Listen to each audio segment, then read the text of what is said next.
Welcome to the tutorial session of Calibration of Drone with AeroGCS GREEN. To get started, select the Connect icon located in the upper right corner of your screen.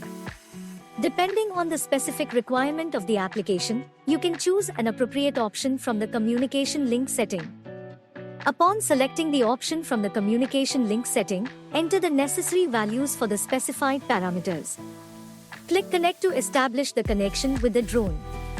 Once connection has been established, the Connect icon located in the upper right corner of your screen will turn green. Before every flight, the following settings must be configured on the drone. To get started, select Settings from the drop-down menu located on the upper right corner of your screen. Upon selecting, various parameters will be displayed on the screen. AeroGCS GREEN provides various parameters for drone flight settings. To proceed, select IMU calibration from the settings window.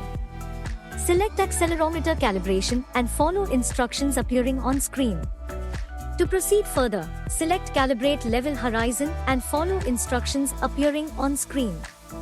Select calibrate barometer calibration and follow instructions appearing on screen to proceed further. Select spraying system from settings window and calibrate pump flow. Calibrate with calibrate flow meter whenever users are changing nozzle type in spraying drones. Thank you for watching AeroGCS GREEN tutorial video.